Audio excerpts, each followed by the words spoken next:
Live from the Flannel Beaver Studios in Northern Ontario, Canada, it is the SWC Plus Roundtable.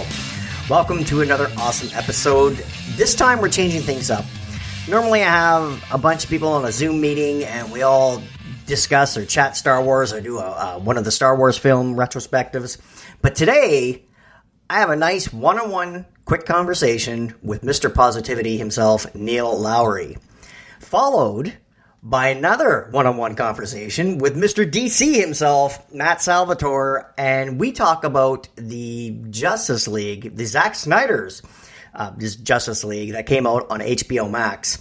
So this is where we're going to flex that plus in the SWC Plus, which I stole from Disney, for the first time, where we're going to, this is a Star Wars podcast, but we love all things nerd. So, it's a chance to chat. Also, don't forget, if you were listening to this on the Talk Star Wars feed, be sure to subscribe to the SWC Plus Roundtable feed. We're everywhere, Spotify, we on Podbean or Apple, everywhere, Stitcher, everywhere you can get a podcast, we're there. And if we're not on your favorite podcast app, be sure to DM me and let me know, and I'll be sure to get the show up there.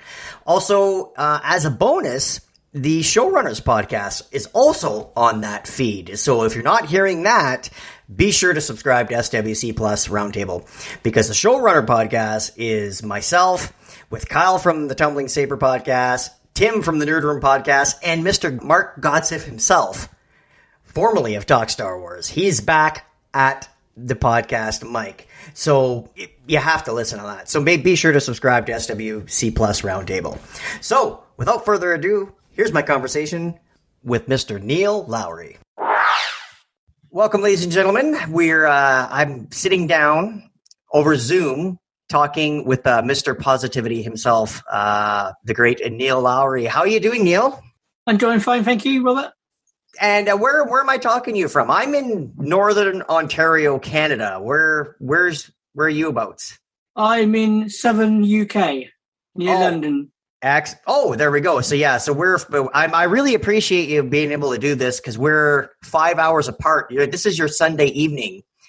Yes. Where you should be relaxing. But do you mind talking a little bit of Star Wars this evening? Oh, definitely not.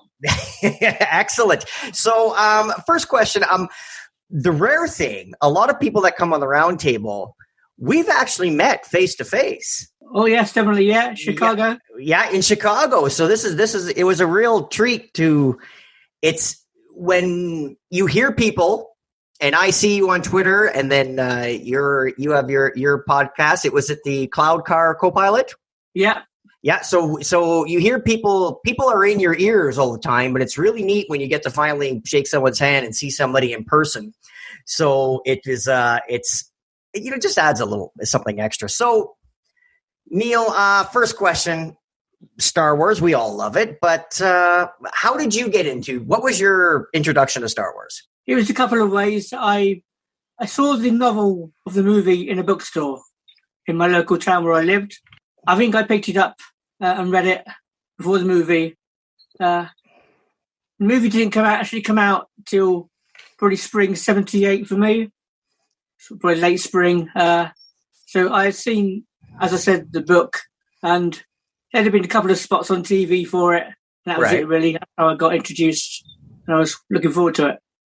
Oh, so okay. So in the UK, I guess it's not like today where a global release is everywhere all at once. This is so in 77, as listeners to the roundtable know, I saw the first Star Wars in 1977 at a drive-in with my parents. So anybody playing the roundtable drinking game, you can go ahead and have a drink. But so you had to wait a little bit. So was there, I guess there must have been quite an anticipation, especially you read the book. So there must have been a huge anticipation to finally see this thing. Well, definitely, yeah. I was really looking forward to it. Excellent. Okay, so and as the years go on, another thing I want, you're really, really connected with the Star Wars community, and you spearheaded this thing. You started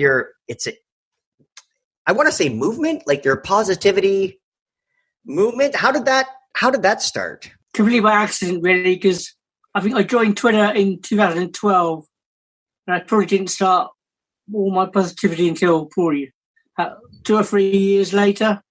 Didn't really know many people on Twitter. I'm just sort of lurking a bit, really, just following people. Gradually, I decided, just get my voice out there or get on Twitter and start promoting Star Wars in a positive way. And it suddenly grew from there, which I'm very pleased about. Yeah, that's fantastic. And again, it was before, and again, the roundtable is a positive, safe space because this is for people that love Star Wars. So, and everybody's allowed to have their opinions and their favorite movies and everything else. But Star Wars, the community, it took a turn for a little while, but you had this message already there. Yeah, it was a bit difficult after The Last Jedi because I think things turned a bit very negative during that time. But I think I actually had to get through that, and gradually, we all get to our high points, like the Mandalorian and that, and where the community can come together and enjoy Star Wars as a whole. And I think we see more of that, really. Fantastic. Okay, so my next question is, you've been to a celebration. Now, that's a big, if Chicago to the UK, that's quite a trip. That was my first US one. I've been to all the Europe ones. Oh, excellent. So I'm looking forward. I went to, Mark Godseff from Talk Star Wars. Yeah. He talked me into going to Orlando, and I've never been to a celebration before, and now I'm hooked because I went to Chicago and I'm going to Anaheim. So he was, so I didn't get a chance to go to the London one because I wasn't a content creator. I was a fan, but I wasn't, doing podcasts and stuff. So I'm really looking forward. Hopefully London gets another one because I want to go to the UK. It'd be really exciting for me because then I get to go drive on the other side of the road. Yeah, I'm hopefully looking forward to it coming to London in the next few years. Hopefully it does.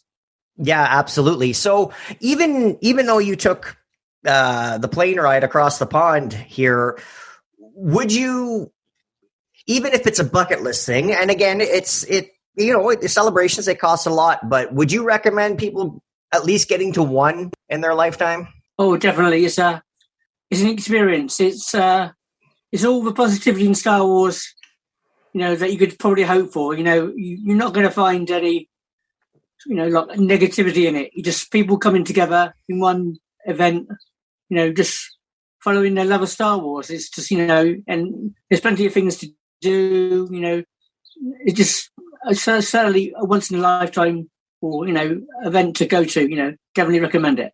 Absolutely. And also too, we get to put we get to have real face-to-face conversations with people we see on Twitter from all around the world. Yeah. And there's nothing quite like being in a room, whether you're watching the live feed or you're actually lucky enough to get into the panels where you're watching a trailer for a new movie with everybody so excited. Like when that Rise of Skywalker trailer hit in Chicago, oh my goodness, that was... Yeah, that's certainly something, wasn't it? Yeah, that was incredible. So next question, I guess, are any plans of going to Anaheim in a couple of years? I wasn't able to get tickets. I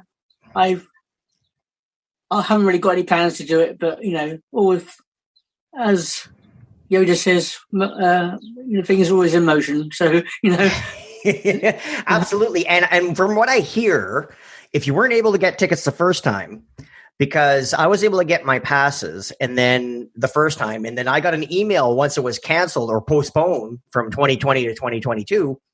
They said they got an email if I wanted to hold on to my passes for 2022, I didn't have to do anything. If I wanted a refund, and that's perfectly fine too, then I would have to reply to the email. So apparently there's a bunch of passes they have because there's people that just had to cancel. And again, because of this pandemic, everybody's situation has changed. So keep your ear to the ground. You're going to have a few more months, I'm sure, but there's going to be another crop of passes coming up online. And legitimately, not through eBay. Like you can go to StarWarsCelebration.com and hopefully, so hey, you never know. It's I'll certainly keep it in mind. Yeah, absolutely. Absolutely. So, okay. Now we got a whole lot of Star Wars coming up in the next little bit. We got obviously season 3 of the Mandalorian. There's a whole bunch of the Bad Batch is coming out in a couple weeks. What are you looking forward to the most?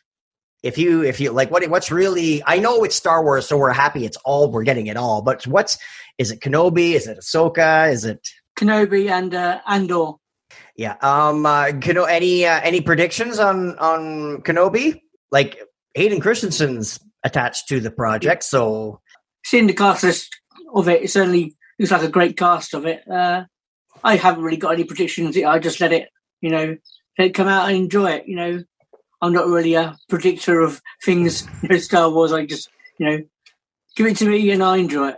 Excellent. And when the streaming stuff comes out, like The Mandalorian, myself personally, I really like how they have an episode once a week. That way you can stream it. You can get up Friday morning and watch it, or you can see it Friday after work. But you don't have to binge. For me, I'm a married man I'm gonna have a job and I'm a dad. I don't have time to binge an entire series on a Friday night. So do you like when they trickle them out once a week, or would you rather it just give it all to me all at once? I like once a week. I usually work on a Friday morning, so I usually don't get to see it till Friday afternoon or lunchtime anyway, UK time. Right. So I have to stay off social media that morning as well, so I'm not getting spoiled by anything. Yeah, absolutely, because that's the worst, and that's I'm especially when a new movie comes out, I have to get the tickets for the first showing in my town, because it's not because I have to see the movie that weekend. It's just I don't want it spoiled, and that'd be horrible. It makes things tense when it's midnight and you have to click on and you have to buy those tickets. But the nice part about this streaming, if you wake up in the morning, if you want to wake up an hour early and you want to watch it. When The Mandalorian first season came out, obviously we didn't have Disney Plus in the UK as well. So, it was definitely difficult to see it. Oh, yeah. And also, didn't you have issues with Rebels too? Wasn't there something? Yeah. Oh, no. Yeah. And how can you avoid 6 months of chatter online? Yeah, you can't really, unless you just totally stay off social media. Yeah, but then you disappear and you don't talk to anybody for half a year, so that's no good. So, tell us about your podcast.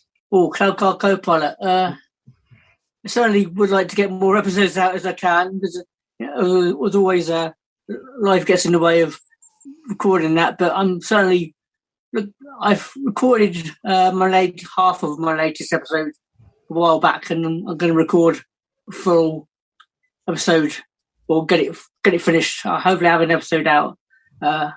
Hopefully in a couple of weeks, and so hopefully want to get a bit more episodes out.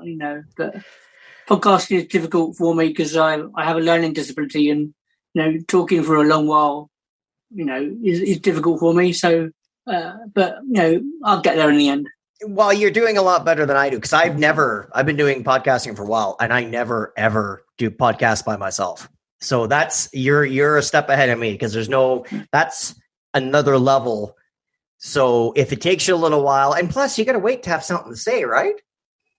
Yeah, I tend to really not go the usual news route. I tend to have ideas, like a quirky nature of things, like try and find angles of Star Wars that a lot of people don't have. Yeah, absolutely. So, we're just having a quick sit down, a quick chat. Is there anything you wanna say to everybody? Obviously, people know where to find you on Twitter, right? I think it's Larry Neal on Twitter, and I'm Positivity1 on Instagram, and Neil Larry on Facebook. Excellent, and of course, subscribe to Cloud Car. Yeah, absolutely. I'm subscribed, and I love them it's a nice treat when you see when they pop up, because it's kind of like a nice surprise from your friend Neil. It's a nice positive surprise when you get it. Yeah. All right, Neil. Thank you very much. I appreciate this, and hopefully, I'm going to keep my fingers crossed. Hopefully, I'll be able to see you at the Star Wars Celebration in Anaheim. Yeah, and I'd like to thank you for being a positive influence in the Star Wars community as well. I mean, you do a great job, and you should be get more praise for it, which you do. So thank you for what you do. I coming from you, I really appreciate that, Neil. That is fantastic. All right, everybody. So stay tuned. You're going to hear a chat. I get to talk with Matt Salvatore about the new Justice League, the Zack Snyder's Justice League movie. That's where normally the SWC is, the Star Wars Commonwealth. But if you notice, I added a plus. I kind of stole that from Disney. So we're going to have a little Justice League talk after this. So Neil, thank you very much. This has been awesome. Thank you. This is something I've been looking forward to for a very long time, and this is way overdue. Since I stopped doing the Roman podcast, and since last episode of the Showrunners podcast I do with Mark Godsiv, Kyle from the Tumbling Saber, and of course Tim from the Nerd Room, which is an all-around nerd fest. Zack Snyder's Justice League. I needed a little bit more time to dive into this one. We're not gonna go too deep. Maybe we're gonna have a quick half-hour conversation. And this is the first time I'm actually gonna flex our new plus. As most people know, we were the Star Wars Commonwealth Podcast Network. Now we're the Star Wars Commonwealth Plus group. Not a network, but a group. But the plus, we may have stole it from Disney Plus. But it gives us that out. So on this roundtable for the first time, we're not going to this talk. We're not going to talk Star Wars. We're gonna talk about Zack Snyder's Justice League. And I would be remiss. I had to choose, thinking, who am I going to talk to about this? One person's name came to mind. Matt, Knight of the Commonwealth. How you doing, Matt? Are you ready to talk? This is Zack Snyder's Justice League. Ahoy, ahoy. Yes, definitely. It is a treat to be back with you talking DC this time, though. Yeah, this is great. I was really inspired. You did a 3-hour chat with Mark Godsiv one time about Batman v Superman. Yes. And your deep dives and everything. We're not going to go 3 hours, people. Don't worry. But long awaited, as everybody knows, Justice League came out midway through the filming.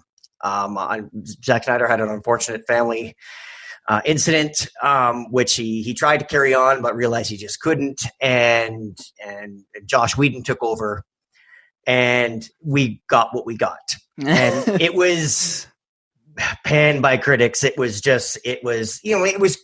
for me, when I saw the original film in 2017, I saw my heroes on the big screen. So I was just happy to see it there. And I was like, okay, yeah.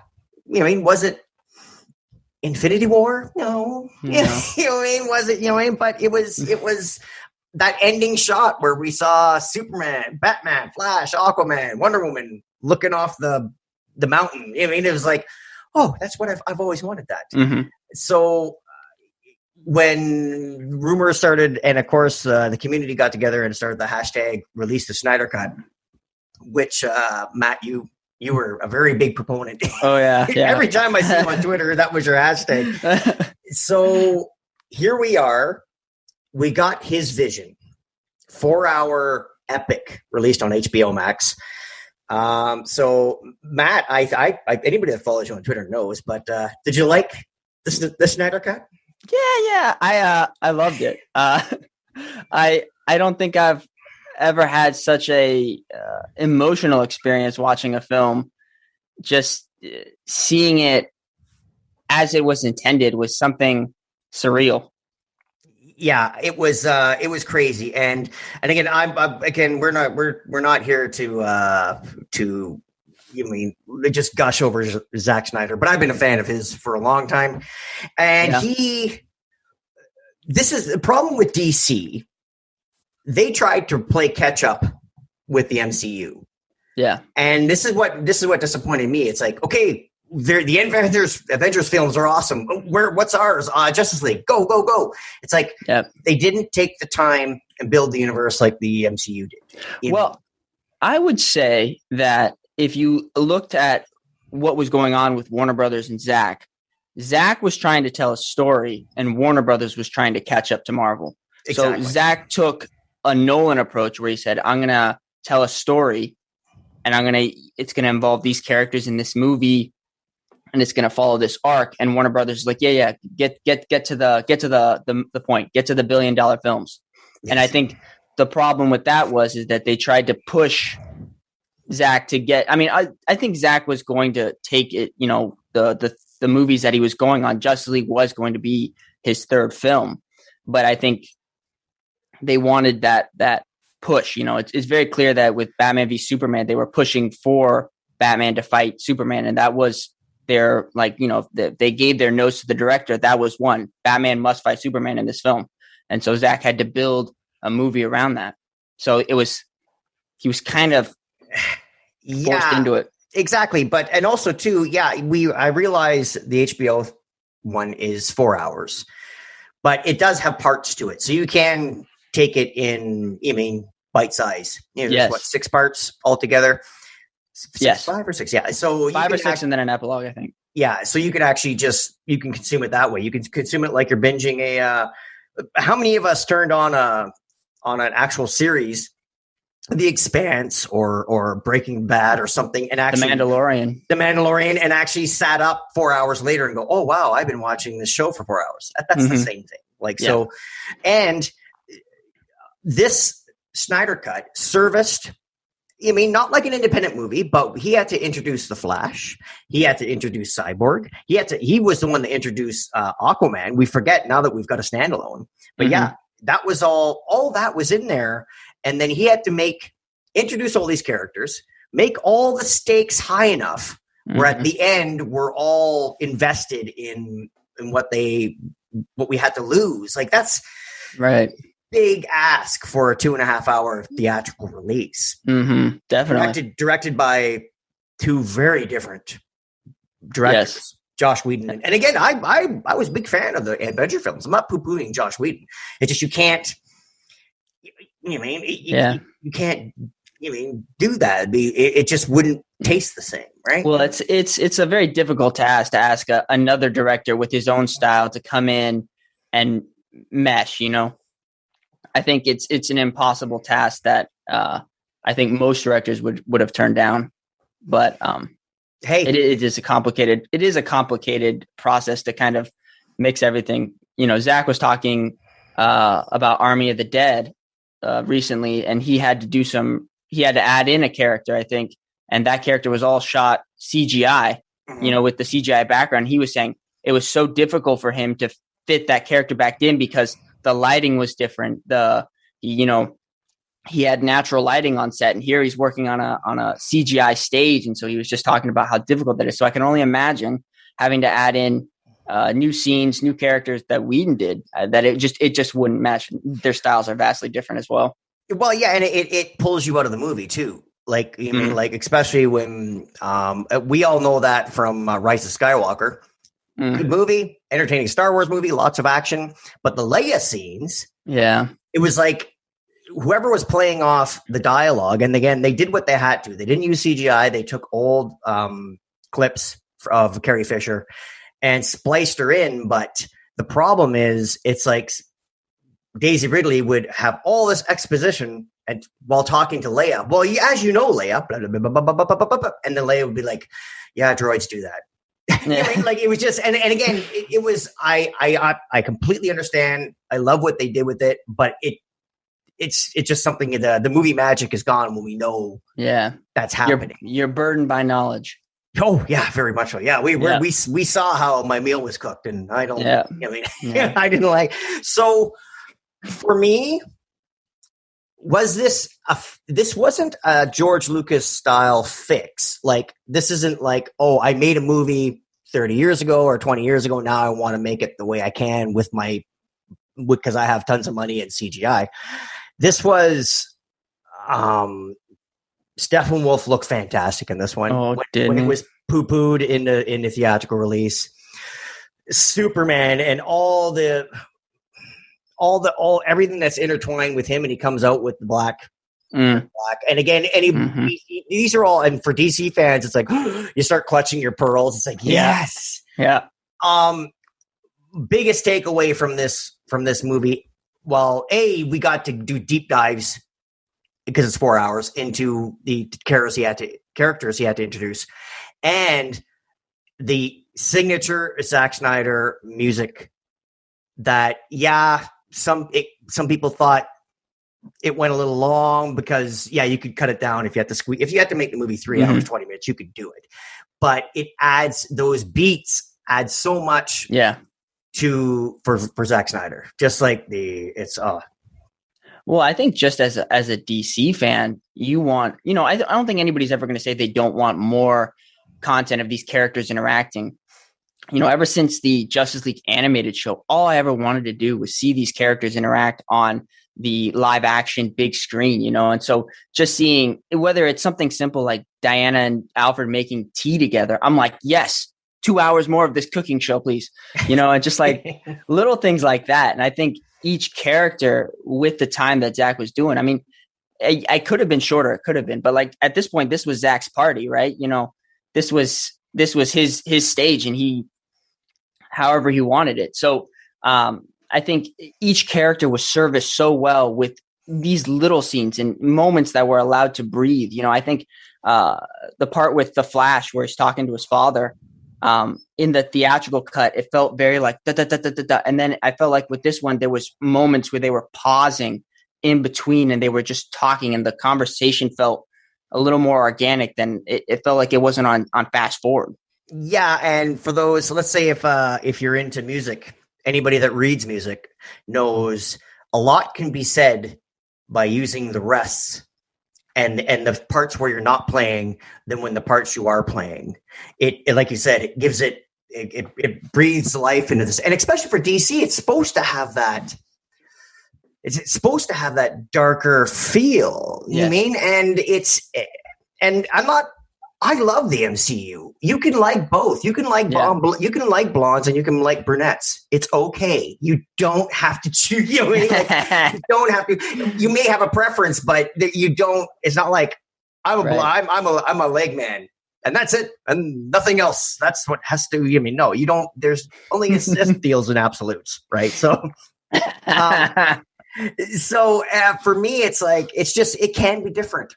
Back in the day, we used to say stuff like Star Wars was rock and roll.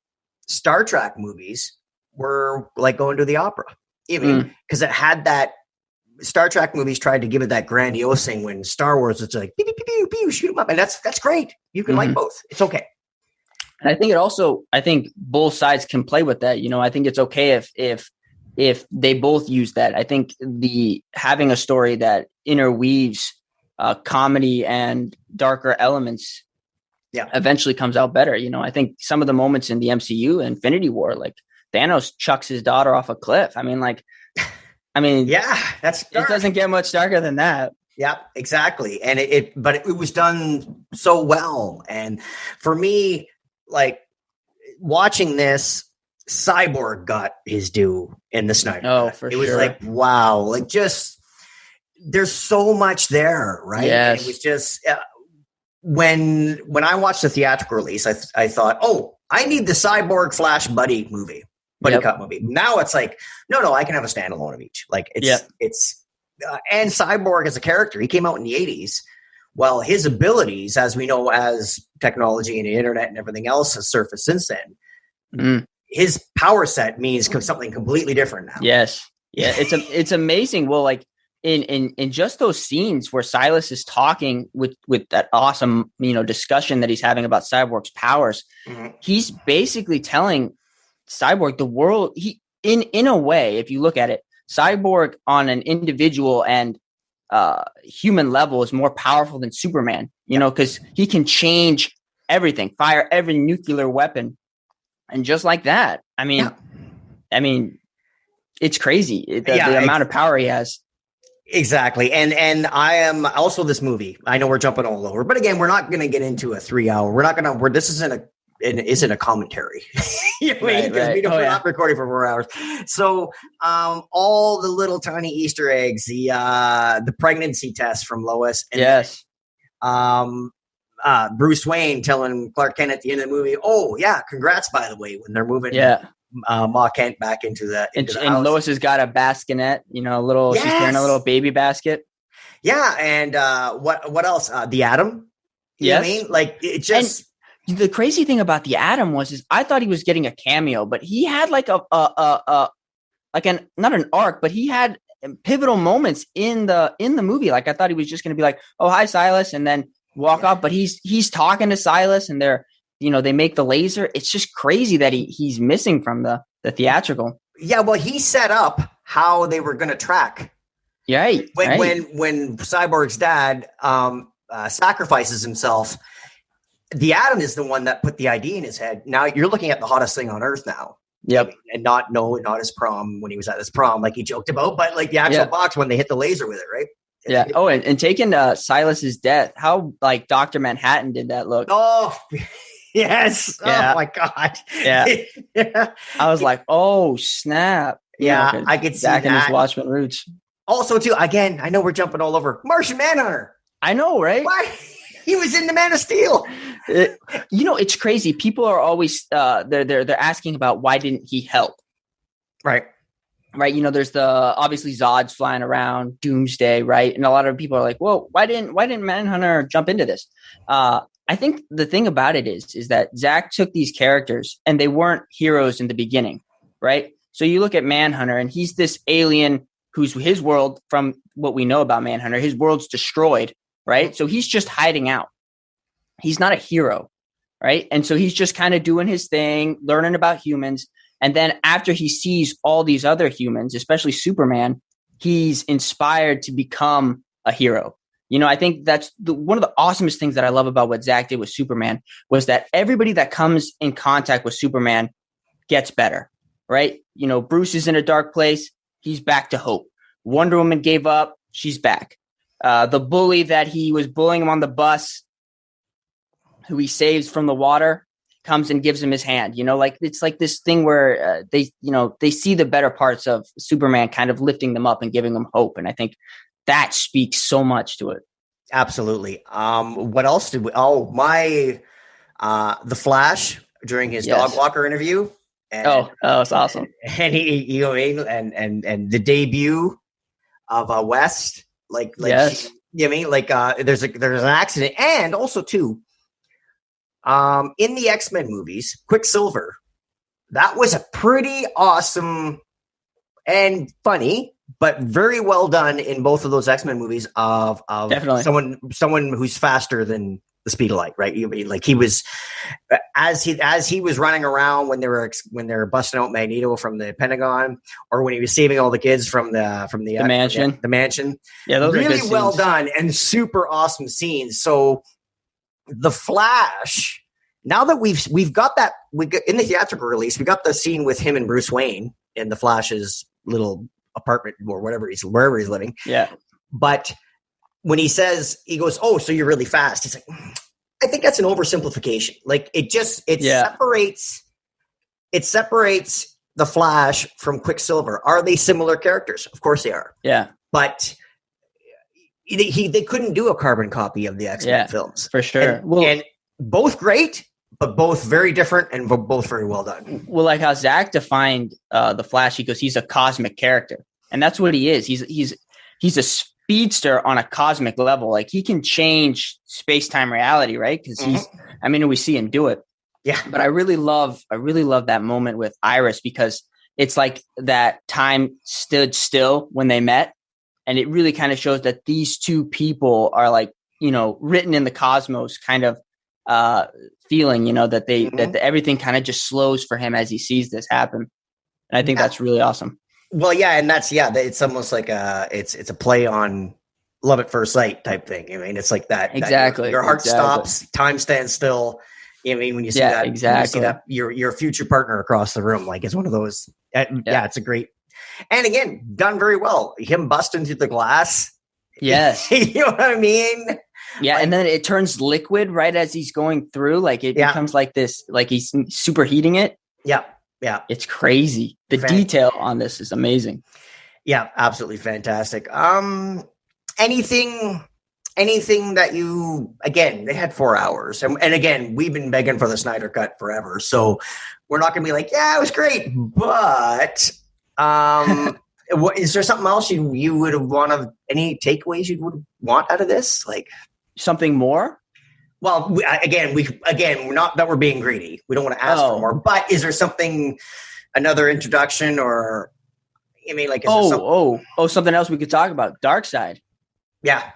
I mean, you can't go past Darkseid in a DC film. I mean, it's crazy when I remember when Zack released the storyboards, and he was releasing pictures in black and white and stuff like that, and it kind of became more clear that more and more we were going to see Darkseid. And so at first I thought we were only going to see the mural of him, and Wonder Woman was holding that torch and she was looking at him. I'm like, oh wow, that's a cool little forte of what's to come. And then we realized he was in the history lesson. I'm like, oh, awesome.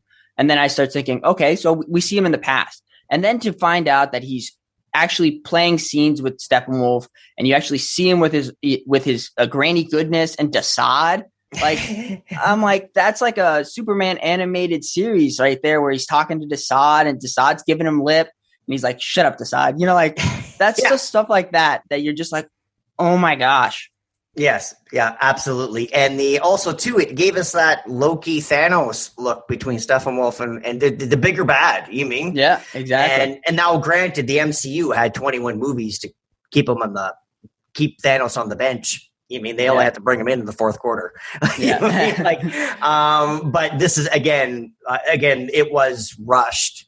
I mean, we could have led up if they had 20 movies. They could have led up to Darkseid. Like that would have been DC. Well, I think you only really get Thanos' motivations and his arc. I think only really starts in Infinity War. Yeah, I think the two teases that he gets with the past Avengers films kind of whet your appetite, but I don't think they said it, and most of it's actually kind of retconned later anyway. So, well, yeah, and so it's what I was getting at. It's the bigger bad. Yeah, for sure. Yeah, I mean, like that's one of those. It hints at something more, you know, especially at the end when Darkseid's like, "We're doing it the old way. Get the Armada." I'm like, yeah, yeah, exactly. Oh, speaking of the old way, how about that extended scene of the everybody from Earth? Isn't that awesome? Yeah. I gotta say that what I really, really loved about it was that when you see, like, when they talk about the tribes of men, you see all the different tribes of men. Like, I feel like that was so cool that you saw like humanity united against this force. So I thought that was kind of cool, but sheesh, the whole scene was awesome. Green Lanterns, Ares, what? Yeah. I'm like, yeah, and we saw, and they just hinted at it, but you saw when Darkseid killed the Lantern, you saw the ring pop up, and he tries to grab it and misses it, and it's off. It goes right, and we all know where it's going. Like, well, we don't know who it's going to, but we all know the meaning behind it.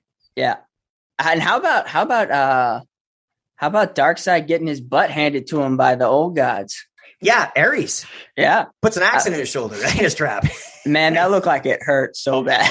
Well, yeah, exactly. Yeah. I love that part where he rips the axe out and he kicks him. And it had like such a 300 vibe. Yes. Yeah. Felt super 300. Yeah. And also, do you think the after party, after the battle, the celebration, like the old gods do, more the Norse gods do this, like Thor, buddy. But at the after party after the battle, you think that's when Wonder Woman was conceived? Yeah, probably. That's what I was thinking. Zeus was there, and we saw the queen. Like, like I would imagine so. Yeah, you know, one too many gauntlets of mead there, partying up there. Yeah, everyone's high on victory. Yeah, I could see it. Yeah, exactly. That's the movie we need. We don't need that movie. I would love to see more set in that time, though. Yes. Like, I'd love to see, especially with what Zack did with the Amazons when they're fighting Steppenwolf. Yeah, I'd love to see, and Wonder Woman hints at it in the I think both in the movie and in the Snyder Cut, where men betray the Amazons. Yeah, I'd love to see what happened there. Absolutely. It's one of those, it's a weird thing with comic book movies. Like, and again, obviously I'm a huge Star Wars fan. When we watch the Star Wars movies and television adaptations and TV shows and the animated stuff, we're always looking for the novel to tie everything in or the comic book to tie everything in. But with Marvel and DC, we have all the tie-ins. Right. I mean, we know why all this is there. We know we don't need it answered. Well, what's the big deal if Darkseid missed grabbing the lantern ring? Like, right. It's like we already know that. We've had 50 years of lantern. We're like, yeah, we get it. Like, so it's just this. It's a weird thing when and you have to have a movie that satisfies the general public because you don't. Right. You're not going to get $1 billion at the box office if everybody doesn't mildly like it. Right. And also too, you're not going to get you still got to satisfy all the people that are ready for the deep dive. Yeah. Oh, for sure. Everyone's got their take on it, and it's a juggling act, I would imagine. Definitely one I wouldn't want to be a part of. No, absolutely. And also too, because of the streaming formats, like we've got this on HBO Max, because of now anything can be done on screen. Like back when in the 70s, like I remember going to the theater to see the first Superman movie and was like, holy shoot, somebody's flying on TV on the screen. Like, right. Because they had to do the test screen. They had to do the test footage. And then the director's like, okay, can we make Christopher Reeve fly convincingly? Okay, now we can make this movie. Now we know it can be. Spider-Man movies weren't made until they could do it, until after the Star Wars prequels, where they were like, oh, the technology's out there now.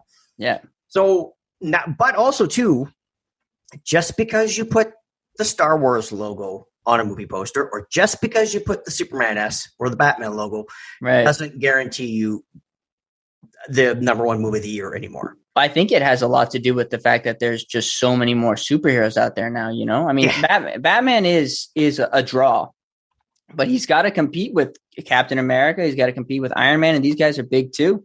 I think Batman has a unique ability to be James Bond, kind of this thing where a new character, a new actor can play him, and we all still kind of have that thing. Whereas I think Iron Man, you kind of gonna have a hard time getting past Robert Downey. Absolutely. Yeah. But I think the crazy thing about like having just a logo is that, you're right. It does, especially now. People are especially when it comes to Zack, people examine his movies with a fine-tooth comb to find out that it's not their Superman. Superman would never say this or something like that. I know. We've been dealing with that forever. Superman 2, when he threw his S at what's his name? It's so funny that Superman has been in movies where you've had another director come back and finish his old movie, the Donner cut and now the Snyder cut. It's like something's up with Superman. It's because WB doesn't let the director do it. Exactly. Doesn't see his vision. All right. Again, this was a huge us just gushing over the movie. And for those people looking for critical examination, sorry. This is me using my podcast to shoehorn in a Zack Snyder conversation. So final thoughts, Matt, what are your, now that we've got to talk about this a little bit, what are your, again, we know you loved it. Also too, obviously we would love to see the Snyder universe continue. Right. For sure. Because it's just so much there. So what are your final thoughts on this 4-hour epic? I'd say it gave me everything I thought the Snyder Cut was going to be and more. I think seeing this, the moments that I liked in the theatrical cut expanded and made even better. Seeing each character get its due. Wonder Woman asking the little girl if she's okay. Flash running as the ground is being created. Joker and Batman finally having a conversation in the Snyder Cut. I think all these little things just added up to make it probably the ultimate Justice League experience. That I think that if such reverence was treated with these characters and such mythos and everything was pulled together, that I think it was just it's a masterpiece work of art. It's cinema. It's why you go to the movies. It's why you watch these things. It's because you want to see these guys come to life on the big screen. So I absolutely loved it. I do hope that they restore the Snyderverse. I hope that we get to see where Zack was taking everything. And but as of right now, I am so happy to just keep rewatching this movie. I think that it's so rewatchable, like you mentioned, the parts. So I love it. I'm so thankful that we able to see Zack's vision finally realized. Absolutely. And for those poo-pooing the long movies, it's like, some of the best musical recordings in pop music aren't 2.5 minutes that are going to fit on the radio. You know what I mean? Like that's just, and Zack Snyder's not one of those. Stairway to Heaven, Paradise by the Dashboard Light, like all these vintage 70s songs, lots of Rush tunes up here in Canada. Like you can't, some people just can't, they need to write a 7-minute song or they need a 4-hour movie. Well, think of it like Infinity War and Endgame. One doesn't work without the other, You got it. Yeah. Yeah. It's come together. Fantastic. I'm super excited. I love this. It's kind of, I don't know how anybody is going to top this Justice League movie. Like if they do a reboot, they would need to do the MCU 10 to 20 movie build up to even come close to making the stakes as high as Zack was able to do it. Yeah. In a few 3 movies. Yeah, exactly. Hey, there's some awesome trilogies out there. I spent a lot of time talking about some old trilogy I saw starting in a drive-in in 1977 with my parents. Everyone drank. Yeah, there we go. Okay, so Matt, thank you so much. I appreciate it. Hey, thank you. I appreciate it. But I just had to gush over this, and I hope everybody else love this movie as much as we did. So no, thank you. We're gonna have to get you on the roundtable when we have more people. Definitely. All right. Thank you so much, sir. Thank you. Have a good one. You too.